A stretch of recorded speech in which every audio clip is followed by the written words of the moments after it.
encontramos ya aquí con el general en retiro, Sergio Hernando Chávez García, secretario de Seguridad Pública en Tamaulipas. Secretario, ¿cuál podríamos decir que es el estado de la seguridad de Tamaulipas? Vemos en su currículum que usted estuvo aquí por el 2007, 2008. En Tamaulipas se generalizó la violencia a partir del 2009 y usted regresa hasta el 2014. ¿Cómo veía la cuestión de la seguridad antes, en ese ínter en el que no estuvo, y cómo la encuentra ahora como titular de Seguridad Pública? Es una transformación, ha habido una evolución. La primera vez que bien es cierto, usted llegó en el 2006 como comandante del 10º Regimiento de Caballería Motorizado Ciudad Reynosa, pues ya empezaba a ser una situación muy difícil, sobre todo en el área de la frontera chica. A mí me correspondía la responsabilidad de Miguel Alemán hasta Matamoros y después Cruillas, Méndez y Burgos. Y sin lugar a dudas en la frontera chica, en Reynosa, en Río Bravo, tuvimos muchísimos incidentes. Posteriormente de esa primera incursión se me asigna como jefe del Estado Mayor de la 8ª Zona Militar, que en esos momentos tenía por jurisdicción toda la entidad. Ya en otro cargo y con otra visión, pues me empiezo a percatar, empiezo a involucrarme más en la problemática estatal, y sin lugar a dudas pues era una época difícil que ya amenazaba con estos enfrentamientos, estas acciones sangrientas. Yo creo que la cúspide de todo esto surge en el 2016 cuando llego aquí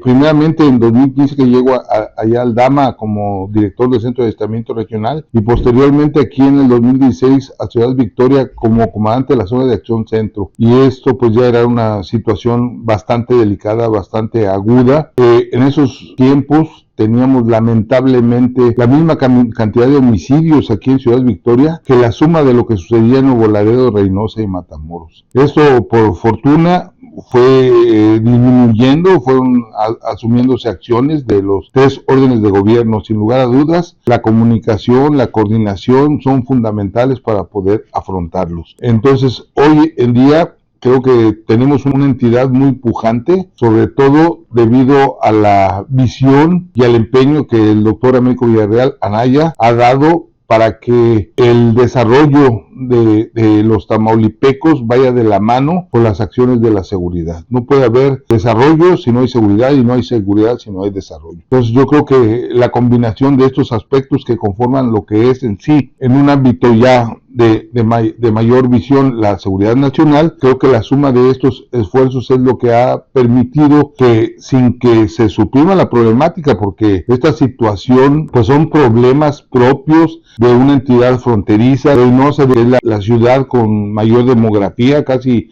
1.000.000 de habitantes entre el personal que reside ahí y la población fluctuante. Entonces esto hace que sean problemas que pues se presentan prácticamente en toda la frontera de nuestro país. Si bien es cierto, en muchas ocasiones no gusta que nos normalicemos o que digamos que esto es común, pues sí tenemos una razón, que si a esto le sumamos la gran cantidad de armas que vienen de contrabando a nuestro país, y que es lo que hace que la delincuencia se envalentone, pues son problemas que tenemos que afrontar en el día a día. 2007-2008, regresa a 2014 y asume en el 2016 como mando especial en Ciudad Victoria para enlazar y coordinar los 3 órdenes de gobierno. ¿Qué podríamos decir en concreto de cómo estaba esa situación antes? ¿Cómo podríamos ejemplificarla o hablar con datos a esta situación actual para saber qué tanto avanzamos? Sí hubo un avance, y no es que alguien lo ponga a tela de juicio. Tenemos que irnos a los números duros, ¿verdad? No podemos negar que hubo acciones contundentes que permitieron que la incidencia delictiva viniese a menos durante los 2 primeros tercios del periodo anterior. Lamentablemente hubo un enorme descuido, hubo una desatención que no quiero pensar que haya sido intencional ante el cambio de gobierno, pero que sí afectó mucho a toda la ciudadanía tamaulipeca. Si vemos nosotros los reportes de la incidencia delictiva en 2021-2022, sufre un repunte, y es precisamente porque pues ya empezó a haber falta de unidades, falta de patrullas, falta de gasolina, falta de elementos, y todas estas situaciones que afectan para poder desempeñar adecuadamente precisamente el servicio de seguridad pública. Y en un hecho, digamos, normal en ese tiempo, estoy hablando 2008 al 2016 que regresa, ¿cuáles eran las diferencias? O sea, yo creo totalmente en lo que usted nos está diciendo, pero los ciudadanos que nos van a ver, que nos están viendo, necesitan saber como una especie, un comparativo de la situación. Aquí sucedió lo mismo, el mismo fenómeno que sucedió en Sinaloa. Si ustedes recuerdan, hubo fechas en que la confrontación fue entre las organizaciones de la frontera. Y entonces, al igual que sucedía allá entre Sinaloa, Baja California y Nayarit, Jalisco, entonces las familias se fueron a vivir a Guadalajara. Y aquí en Tamaulipas, ante el riesgo de la incursión del cártel de Sinaloa que pretendió tomar Nuevo Laredo, pues también las familias se vinieron a Ciudad Victoria. Ciudad Victoria era una ciudad ejemplo, era una cuna de cultura, de educación, y todo esto pues afectó gravemente. ¿Y qué sucedió posteriormente? Primero el problema fue contra los que pretendieron invadir el territorio tamaulipeco, y después fue entre las mismas organizaciones de aquí que se conocían aquí en Ciudad Victoria. Si recordamos, hubo muchas masacres, muchos hechos lamentables de gente, de familias que habían tenido que pasar una temporada en prisión juntos y que se convirtieron en enemigos acérrimos por servir a uno o a otra organización. Entonces esos son los conflictos más crudos que pasó Tamaulipas, pero prácticamente siempre fueron entre las organizaciones delictivas propias de aquí de la entidad, lo que es Matamoros, Reynosa y Nuevo Laredo. ¿Cuántas organizaciones delictivas hay ahorita en Tamaulipas? Pues prácticamente estas son las organizaciones históricas, ¿verdad? El cártel del noreste allá en Nuevo Laredo, aquí en el cártel del Golfo con la organización de los metros y los ciclones ahí en Reynosa y Río Bravo, y el cártel del Golfo también, pero es una decisión que está en Matamoros con los escorpiones. Además, pues tenemos parte de esos mismos cárteles que de repente vienen. En los meses anteriores tuvimos ahí algunos problemas en San Fernando, recientemente en Jiménez y Abasolo, ¿verdad? Pues son situaciones de que hemos ido afrontando, y por fortuna, gracias a los apoyos que hemos recibido tanto del gobierno federal como del gobierno local, pues hemos venido mejorando las condiciones de nuestro parque vehicular. Es fundamental el personal y las patrullas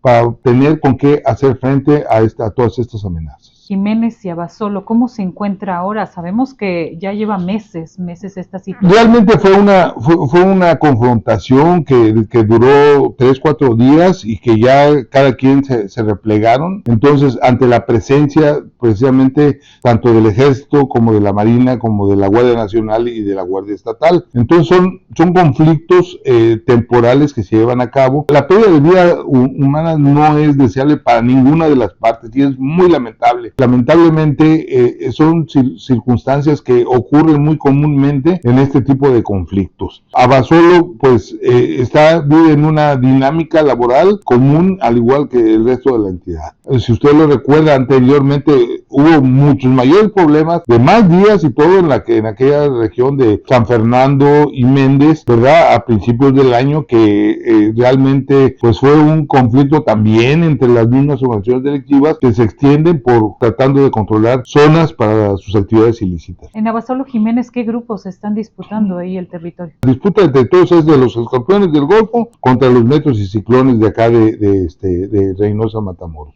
General, ¿fue un error o un acierto que el ejército saliera a las calles en el 2006? Mire, el ejército siempre ha estado en las calles. Pero no haciendo labores de... Yo me gradué del Colegio Militar desde 1977 y desde entonces salíamos a las calles, íbamos a derribar plantíos de marihuana, establecíamos puestos de control en las carreteras. El cambio que sucedió fue que a partir del 2006 empezamos a entrar a las ciudades. Esa fue la situación. Desconozco realmente cuál fue la planeación estratégica que se tuvo para poder asumir esa decisión, pero sí le digo que esto también ha evolucionado evolucionado y lamentablemente al verse involucrada la sociedad civil en este tipo de ilícitos, pues es mucho más difícil combatirlos. A mí me tocó un hecho muy notable aquí en Ciudad Victoria, que había un intento de extorsión a todos los citricultores y al momento que se mete el Centro Nacional de Inteligencia, el Ejército, la Policía Estatal en ese tiempo, ¿verdad? Entonces nos damos cuenta que realmente no eran las organizaciones delictivas, sino eran los mismos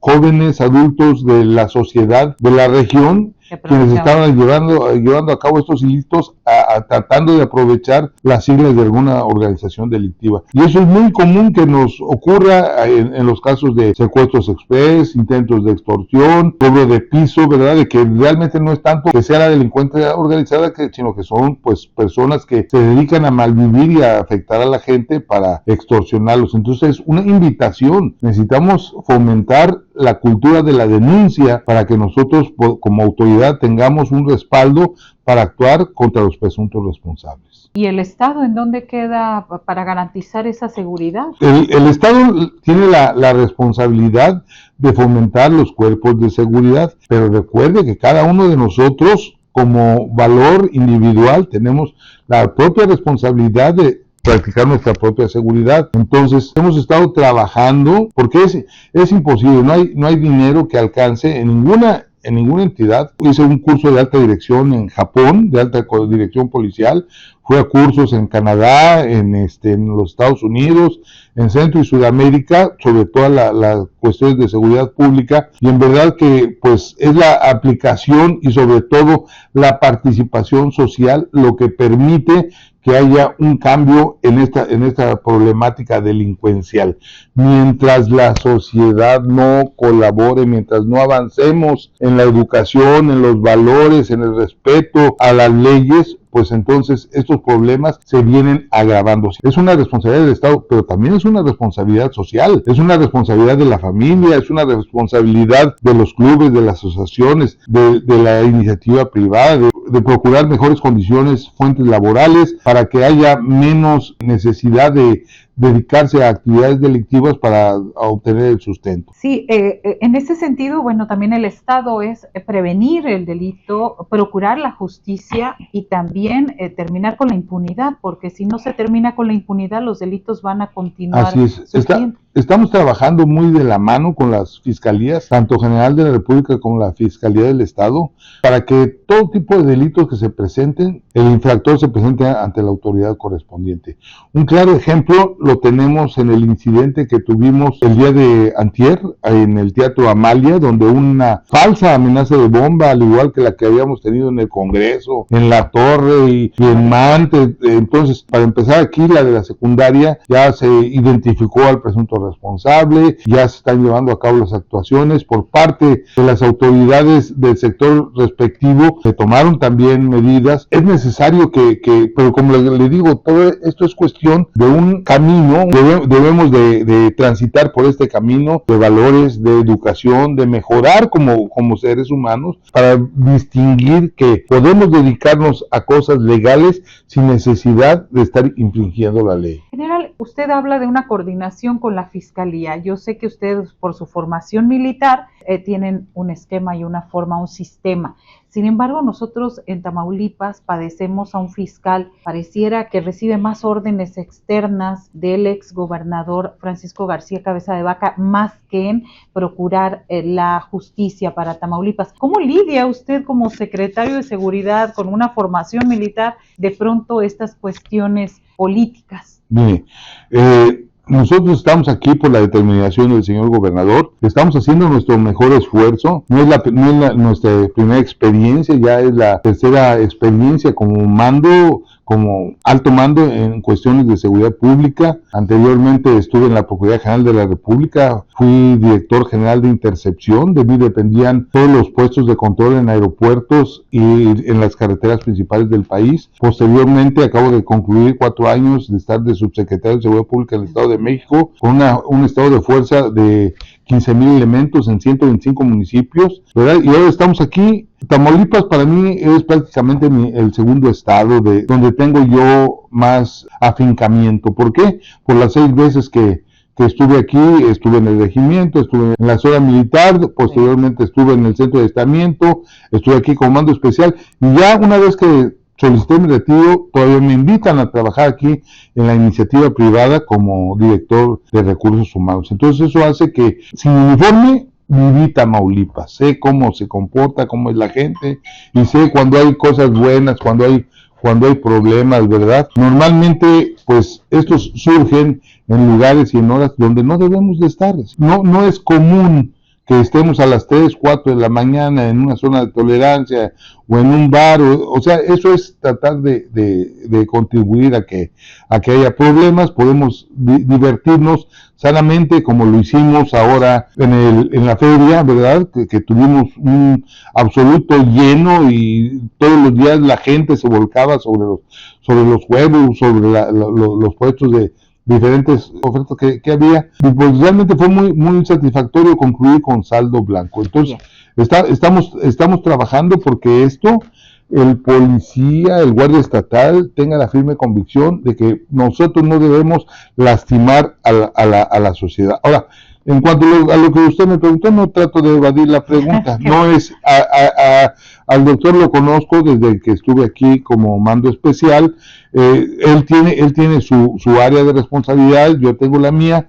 Tengo que trabajar en coordinación con él, porque toda la gente, todos los infractores, pues los ponemos a disposición de su área, el 70%, el otro 30% se va a la General de la República, y entonces hay una muy buena comunicación y coordinación, porque somos un equipo que estamos trabajando por el bien de Tamaulipas, y esa es la encomienda que nos ha dado el señor gobernador, y son las instrucciones y las órdenes que acatamos. No tengo ninguna animadversión, como también pudiera ser el sentido contrario, ¿no? Por mi procedencia militar, y yo creo que no existe, sino que trabajamos en equipo y tratamos de dar lo mejor por Tamaulipas. Sí, y me refiero a este caso, por ejemplo, en Reynosa, hace una semana y media, 10 días, donde hay un predio que está ahí posesionado por 400 familias, el predio El Dorado, y el fiscal general de justicia, sin avisar, sin notificar, sin informar, a menos de que esté equivocada en esta información, sin informar, van y hacen un desalojo donde obviamente ya hay un problema social ahí que le están causando al Estado. Como usted sabe, todos los días el señor gobernador preside la Mesa para la Reconstrucción de la Paz, y en esta se exponen todos los incidentes que suceden a lo largo y ancho de la entidad, y precisamente uno fue de los puntos focales fue esa acción. Entonces, lo primero que se manifestó es de que hay una orden judicial de desalojo, hay una orden de juez que se dictó. Fueron los elementos, a nosotros no nos llegó la orden del juez, le llegó a la fiscalía, ellos fueron a tratar de aplicarla, y nosotros tuvimos que intervenir cuando estaban agrediendo a la autoridad. Lo único que la instrucción que se les dio fue de ir y rescatar y salvaguardar la integridad física de estos elementos. Tenemos por norma ya, por cuestión, tanto desde el poder, desde el Ejecutivo Federal como del Ejecutivo Estatal, de evitar a toda costa, de la mejor forma posible, cualquier confrontación con la sociedad. Si usted recuerda, tuvimos un incidente recientemente, hace unos 2 meses, mes y medio, con los maestros, ¿verdad? Y lo único que hicimos pues fue implementar un operativo de contención para evitar que tomaran el palacio, pero no nos confrontamos con nadie, no agredimos a nadie, ni nos agredieron a nosotros. Yo creo que cuando se actúa de una forma razonada, de una forma planeada, se pueden llevar a cabo las órdenes sin tratando de causar las menos afectaciones posibles. ¿En El Dorado no hubo planeación con ustedes o les hablaron? No, como le reitero, el requerimiento fue para la fiscalía, no fue para nosotros. Nosotros nos enteramos por C5 cuando estaban agrediendo a la autoridad, y por eso fue que acudieron los elementos a tratar de apoyar y rescatar a los elementos de la Policía Ministerial que estaban siendo agredidos. Secretario, usted lleva ya 13 meses en el cargo, aunque no nos enfocamos totalmente esto, pero la gente quiere saber cómo recibió la Secretaría de Seguridad usted. Ya se los puse anteriormente. No sé si fue una cuestión de mala programación, si fue una cuestión de que se aplicaron los recursos en otras prioridades, o si fue un acto premeditado y el que hayan dejado caer a la Secretaría de Seguridad Pública. ¿O todas juntas? O todas juntas. ¿verdad? Posiblemente también todo pudo haber concurrido, porque no puedo negar de que hubo algunas cosas muy buenas, como los primeros 3, 4 años en que bajaron tajantemente la incidencia, pero luego ese repunte y luego las condiciones en que nos dejan la Secretaría de Seguridad Pública de Tamaulipas. Hubo una gran cantidad de personas que tenían algunas cargos sin tener la experiencia y la jerarquía para ejercerlos. Simplemente del parque vehicular de 850 vehículos nos dejaron 350 en la calle medio caminando. Pues con eso no podíamos cumplir. De nuestros efectivos del personal me dejaron más de 8,700 expedientes abiertos contra los elementos del activo en ese momento de la Policía Estatal. Entonces todo eso se ha ido depurando, se ha ido trabajando. Me dejaron más de 800 elementos suspendidos en forma indebida. Porque, suspendidos como por ejemplo? Pues ellos los suspendieron porque les dieron una orden de que quedaban suspendidos por cuestiones que pudieron haberse solventado con la aplicación de una sanción administrativa, un arresto, una suspensión, alguna amonestación o algo, porque no son faltas tan graves, pero la agarraron por la fácil y todo el consejo y entonces eso fue generando un volumen desmesurado para el Consejo de Desarrollo Policial, que lógicamente hubo un momento en que pues se bloqueó, y así es la forma en que recibimos muy dañado, con muy mala moral, muy baja la moral de nuestra gente. Si usted recuerda, desde el 2021, Calea le retiró a la Guardia Estatal la acreditación de que se habían hecho objetos por los problemas de Camargo, y sin embargo se seguían ufanando de algo que ya no tenían. Hasta ahorita no estamos acreditados.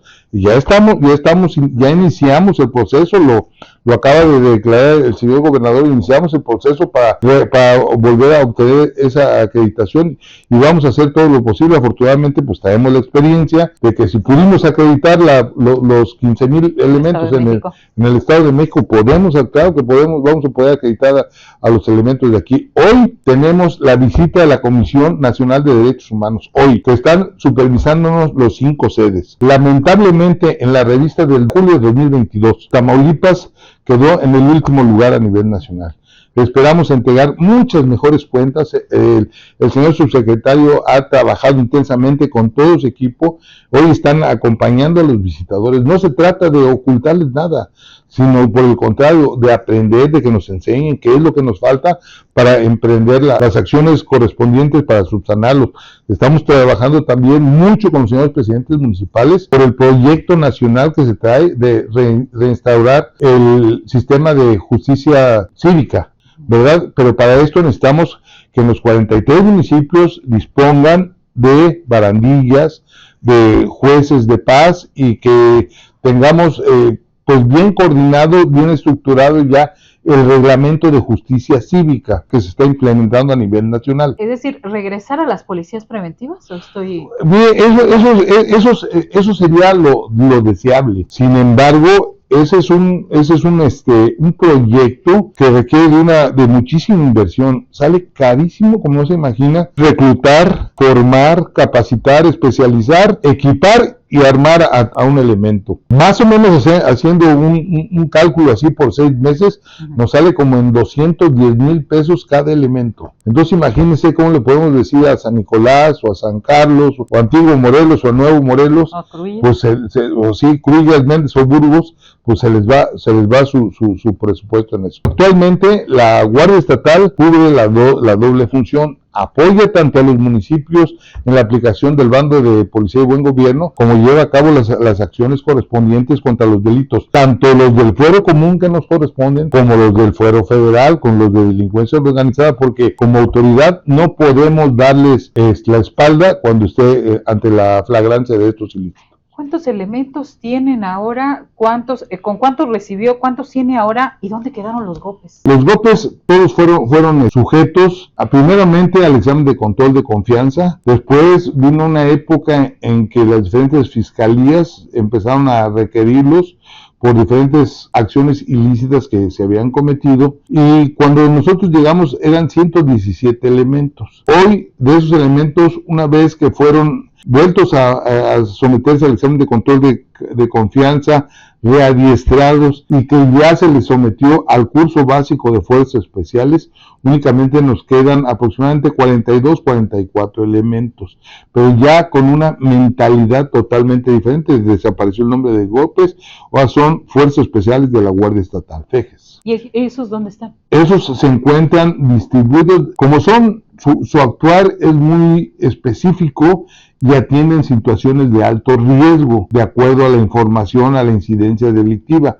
Ahorita, si usted recuerda, hace algunos meses tuvimos un grave problema entre Reynosa y Río Bravo, ahí prácticamente en Palo Blanco. Hoy un grupo está en Reynosa, otro grupo está ahí en Palo Blanco, otro grupo lo tenemos en Mante y otro más como fuerza de reacción aquí en Ciudad Victoria. Entonces, pero ellos son los que atienden pues toda la problemática que así de emergencia que surge cuando estos grupos criminales pues se accionan, se activan y se enfrentan entre sí. No es como para resignarse, ¿verdad? Pero afortunadamente, al menos ahorita las incidencias que hemos tenido, las problemáticas que hemos tenido como Guardia Estatal, por un lado no hemos causado ningún daño colateral, no tenemos en nuestro registro ningún daño colateral adverso, y sí lamentamos el fallecimiento de 9 compañeros en actos del servicio. Por eso el pasado día 10, aquí que se celebró con el señor gobernador el primer aniversario del Día de la Guardia Estatal, se inauguró el mausoleo a los compañeros caídos en cumplimiento de su deber. ¿Cuántos elementos en total en general? Ahorita tenemos 3,850. Esto es fluctuante por la cantidad de bajas, por la cantidad de licencias, por la cantidad de incapacidades que se llevan a cabo. Se acaban de graduar ahorita 160 elementos el día 10 elementos custodios, 21 elementos que concluyeron el curso de fuerzas especiales y que ya pasa a la Fuerza Especial de la Guardia Estatal, 9 elementos de operaciones aeromóviles. Estos elementos pues, son los que dan seguridad a los helicópteros en el cumplimiento de sus diferentes misiones. Además de esos 160, ahorita ya tenemos 85 elementos que concluyen su curso ahora en diciembre, y tenemos 109 elementos más que van a concluir en marzo del próximo año. La diferencia que tenemos es que hemos venido aprendiendo, ¿verdad? Este año esperamos a que fluyeran los recursos federales, y hoy, gracias al apoyo del señor gobernador, es posible mantener la campaña de reclutamiento de forma permanente, así como la aplicación del curso inicial de Guardia Estatal. Entonces, no nos vamos a detener. Este año empezamos ya por ahí de abril o mayo, y ahora va a ser en forma ininterrumpida. ¿Qué presupuesto maneja la Secretaría de Seguridad? Nosotros solicitamos todo lo que requerimos, Sí, claro. pero la cuestión normativa nos obliga a que cualquier petición primero tenga que ser sometida a la Secretaría de Administración, quien es la que evalúa la petición, quien hace la contratación, y posteriormente la Secretaría de Finanzas es quien lleva a cabo la erogación de los recursos. Entonces, pues, como usted sabe también, la mayor cantidad del presupuesto pues es asignado a cubrir las percepciones de cada uno de los elementos. En eso nos llevamos más o menos un 70%. Con el apoyo de los señores legisladores viene mejor. Este año, fuera del presupuesto, pues se han hecho bastantes compras. Ahorita vienen nueva cantidad de vehículos, vienen otras unidades que se están adquiriendo, otro tipo de material, y que seguramente nos van a permitir mejorar todavía en la actuación de la Guardia Estatal en beneficio de la ciudadanía. Decía que recibieron 350 y Sí, vehículos, ¿cuántos sí tienen ahora? Ahorita tenemos 268 vehículos nuevos, más 22 que ya están aquí, que me lo están ahorita balizando, más de esos 350, más o menos siguen entre 350 a 400 que estamos dándole mantenimiento para que estos sigan funcionando en beneficio de la seguridad pública. Entonces ahorita tendremos realmente en calle unos 600 vehículos. ¿Qué decirle a los ciudadanos que están seguros en Tamaulipas? ¿Cómo cambiar esa percepción de que la gente en el centro, en el sur, escucha Tamaulipas y yo creo que se espanta un poco? Yo creo que esa percepción está cambiando, se está modificando afortunadamente y lo podemos ver en la confianza y con los buenos comentarios que el señor presidente de la República ha emitido. Yo creo que esa imagen también se está modificando y lo podemos constatar en la forma en que la iniciativa privada está viniendo a invertir en Tamaulipas en grandes proyectos multimillonarios que seguramente darán un mayor desarrollo. Yo creo que aquí era muy común decir que en Tamaulipas teníamos que luchar contra los delitos de orden común, contra el Fuero Federal y contra las redes sociales. Yo creo que eso se ha venido modificando también con más responsabilidad. Si recuerdan, al principio del año teníamos más o menos un 65-70% de llamadas falsas al 089 y al 911. Entonces, le reitero, tenemos que ir de la mano. La seguridad es una condición multifactorial. Todos tenemos la responsabilidad de colaborar para darnos mejores condiciones de vida. Sí, porque no es un problema del vecino, no es un problema del Estado, es un problema de todos. Si mientras no alcancemos un nivel de cultura y de educación que nos haga comprender que no debemos de ser cómplices, que debemos de denunciar, que debemos de cuidarnos unos con los otros, si nos organizamos, si hacemos las redes vecinales, si nos avisamos de los riesgos que están sucediendo, en lugar de que cuando veamos una cuestión delictiva les demos la espalda, entonces podremos mejorar, y sobre todo con la cultura de la denuncia. No nos quedemos con nada. Y es muy importante, o sea, se está avanzando porque las cifras de denuncia de violencia intrafamiliar van para arriba. ¿Por qué? Porque hay confianza de que ahora las mujeres, los niños, niñas, mujeres, están teniendo una atención privilegiada. Pues así también tenemos que llegar a ese convencimiento en cuanto a los delitos de orden común y de orden federal. Gracias, secretario de Seguridad Pública de Tamaulipas, por atender esta entrevista. Es un gusto para usted y para todo su público, y las puertas de la Secretaría de Seguridad siempre estarán abiertas para todos ustedes. Gracias. Muy buenas noches.